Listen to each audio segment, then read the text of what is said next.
Hey, good morning. This is Toña with Nurses Speak. Welcome back to another video chat on the channel for nurses, where nurses can speak about anything. And listen, we have a lot to talk about all the time. So remember, like, subscribe, and share. So today, I just want to speak briefly about a post I read on LinkedIn. And it was from a nurse. I forget her name, but it's not necessarily significant because this nurse is representative of many of us out there in the workforce. And basically it was, she posted with a picture of just a tremendous amount of equipment. Looked like a intensive care setting. Many machines, monitors, drips going. And she was saying something about like, if you can't do what I can do, basically with all this, then keep quiet about my pay. In other words, the gist of that, from what I gather, was that she was saying, unless you can manage all this, don't talk about how much I am getting paid. And I know there's a lot of controversy right now with the hourly rates being offered to nurses, particularly travel nurses, for their work during the pandemic. We're going into 3-digit hourly figures, which is quite high. And for many nurses, it's probably like, I want to say triple or more than what they've probably been making on staff in their home state, right? In fact, there are some nurses who are traveling within their state and making more money than they had been making on their staff positions. And this has got a lot of people upset, right? But let's not forget, this is not a new issue. Nurses have been historically underpaid for the work that they do. Whether you agree with that or not is not the issue. It's a fact.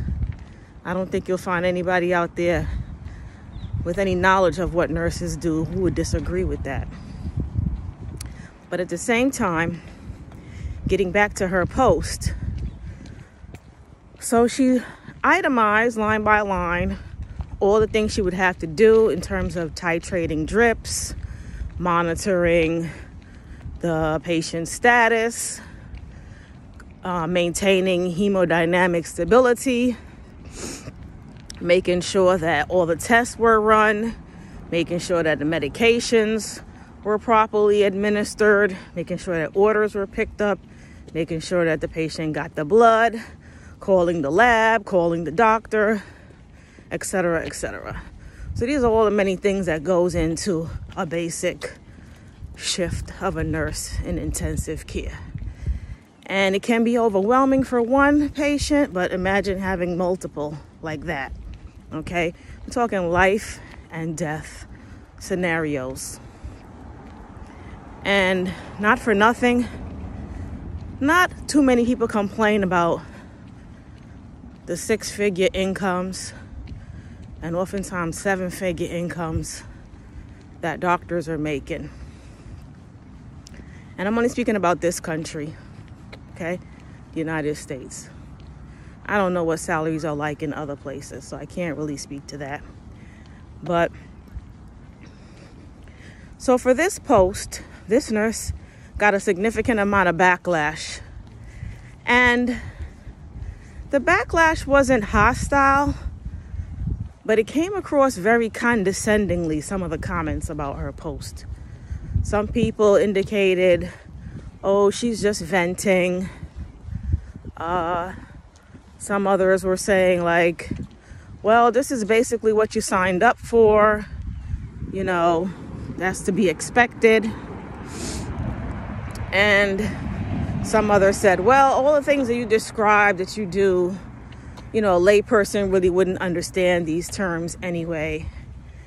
And I get it. People don't really know how to respond to something like that. But the fact that she took the time to post that picture with that clinical setting and itemize all the things that she would need to do to keep that patient stable, essentially keeping them alive, I would think that that would put it in perspective, the importance of the role that's being played, irrespective of whether or not some of the clinical terms can be misunderstood. And, you know, from my perspective, it doesn't really come across as venting. She's just telling her story. She's just sharing with the public what her typical day shift is like. And whether that's met with compassion or understanding or empathy, you know, the range of responses can vary. But what I found concerning was that there really wasn't, I guess, a kind of a response where people were looking at what she wrote and saying, gee, you know, I had no idea how difficult it could be, or how challenging it could be, or how overwhelming it could be, or what kind of support are you getting? You know, I didn't really see too much of that. So, you know, as I said before, you have to know for you when enough is enough. You have to know if you're in a position right now where you're waking up and you're feeling sick before you even get dressed to go back to your work, or you're feeling like you're not sure you're going to make it through your whole 8 or 10 or 12-hour shift. You've got to decide what you've got to do, because once you put it out there in the public domain, there are going to be people who are going to be not sympathetic to your situation, not understanding of it, and again, basically reminding you what you've signed up for. I recall back in the day when I was early in my nursing career and worked in a hospital as a staff nurse. And, you know, I felt really uncomfortable being in a room with a strong fecal odor. And I remarked on that to one of my colleagues, and one of my senior coworkers did hear that and basically said to me, well, that's part of nursing. You might as well get used to it. And I thought to myself, well, that's an ignorant comment, because no matter what you do, who would like to smell or enjoy the smell of feces? Like, that doesn't even make any sense. I mean, you could change a baby's diaper, or an adult person's diaper for that matter, and do it properly and make sure they get the appropriate care without liking the smell of what's coming out there, right? So let's, you know, I mean, I think she was being sarcastic, but I think it was a silly comment in the first place. So again, you know, there's even this kind of mindset within nursing itself that no matter how tough things get, there will always be those that'll say, well, you know, this is what you signed up for. And yes, in fact, it may be what you signed up for. However, when you look at it from your own circumstances, you have to decide if what you signed up for is still what you want to do. And do you want to do it for the amount of time you're doing it? You know, that's an individual, personal decision. And if you're getting overwhelmed or burnt out, it's time to contemplate what your options are. Do you want to continue doing that? Or do you feel as though maybe you'd rather make a change? Take a sabbatical. Take some time off. And that's something we're going to be talking about soon too. Because a lot of people may be leaving nursing or deciding that they no longer want to engage in nursing. Or maybe they're changing their career path into a different area of practice. But there's an opportunity to take a sabbatical. And more people out there are doing it, because as people are dealing with the effects of the pandemic, it's like, do I want to keep doing this? Do I want to keep grinding and hustling day after day or night after night? Do I want to live in a state where I'm dying a slow death daily because I'm beginning to really no longer like what I'm doing? Is it taking a toll on my mind, on my body, on my personal life, on my relationships? Again, it's an individual choice. You can't always go to the outside looking for answers that have to come within. Okay?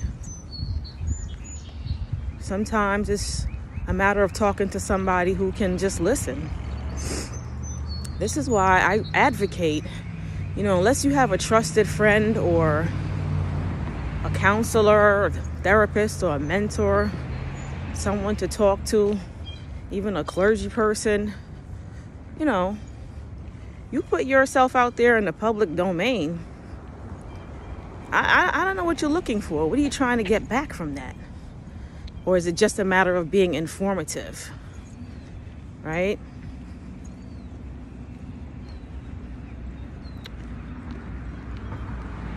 So, I don't know. But if I would have had an opportunity to speak directly to this nurse, I would say, you know what? You have some self-reflection to do. You have some self-assessment to do. You have some work to do on the inside. Because clearly, you're dedicated, you're invested,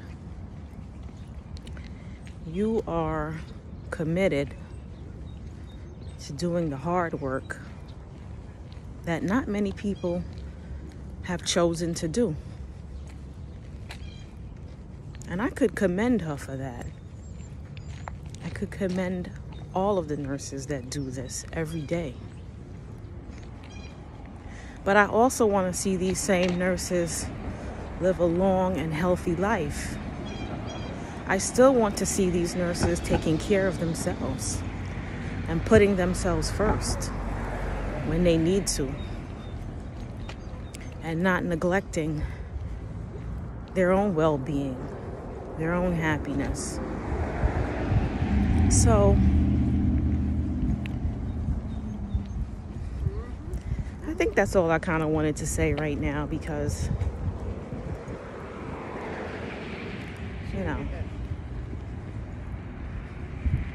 you just have to keep this conversation going for as long as it takes for each of us to get to the point where we can be our best and do our best, even if we have to make changes to our current situation. And we can definitely begin by changing our mindset, changing what we think about what we do and the effect that it's having on us. Because it's one thing to be taking care of others while taking care of yourself.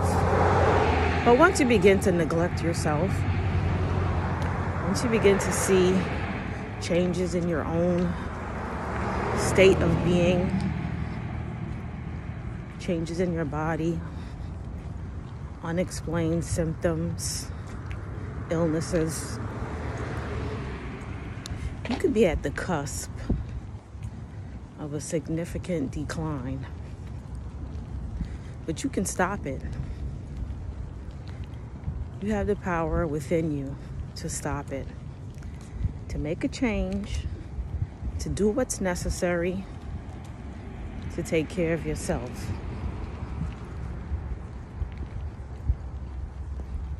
And in case you having some difficulty giving yourself permission to do that, I am happy to hold your hand and give you the permission that you need to stop and take care of yourself. And however that looks like, that's what you need to do. And don't consider what other people think. You're not a failure. You're a survivor en route to being a thriver. Okay? To living your best life, to doing what you need to do to ensure that you are not burnt out, stressed out,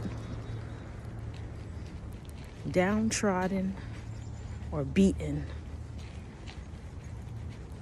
by working in a toxic environment that only wants to know what else can you do and how fast can you do it. Okay? And the next time somebody has something smart to say, you could simply tell them, I am not a robot. Check that box. I am not a robot.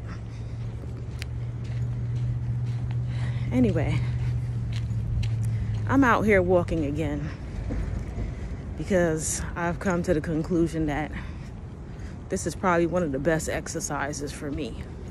To be out in the sun, getting some vitamin D. As you can see, I still have my coat on because I don't like to be chilly at all. I probably will have some kind of coat or jacket on until July. But hopefully not. But it's a sunny day. It's not so windy. And so I'm taking advantage of being out here to chat with you all. And until next time, this is Toña at Nurses Speak. Remember, like, subscribe, and share my channel because this channel is for you. I created it for you. Come on. This is where nurses speak. Bye now.